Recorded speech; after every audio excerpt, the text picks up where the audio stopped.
Dice and twist has always been a bit of an odd one. If we just took our shape over in this previous version and just started off making some cuts and separations, we can quickly expose some issues that come up whenever you're using dice and twist.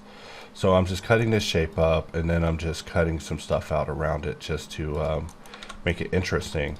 So if we select both these objects and we go under mesh tools, we can perform a dice on both of these objects.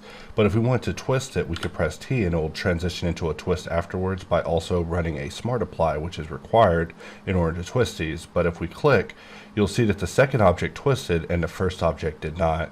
And this is because both objects need to be applied and joined together in order to twist in the method that we're trying to do here. And this is what we sought to improve in this latest update. So here I have this sci-fi door that I made recently. If I shift spacebar, just play the timeline, it'll just play. It was just a quick box city test, you know, nothing major. And we'll just select this, press H, hide the camera, basically hide everything that's not needed.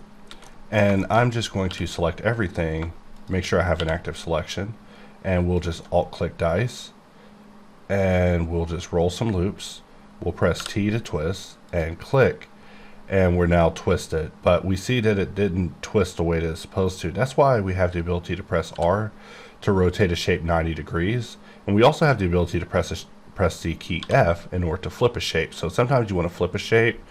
If we look at the help, you see that there's quite a few interesting hotkeys here. For example, if we press Shift D, we can duplicate the shape, which will automatically flip it, allowing us to get an inside and outside piece. But just like that, when it comes to multi-select, we're able to dice and twist it a lot easier now than we could with previous versions. Of course, if you're having issues with dice, be sure to check your algorithm. Some cases may work better with knife or mesh intersect, depending on the type of meshes that you're feeding it. I see an issue right here that probably would have been resolved if I just would have changed my algorithm due to it having a series of manifold meshes rather than just being one continuous mesh.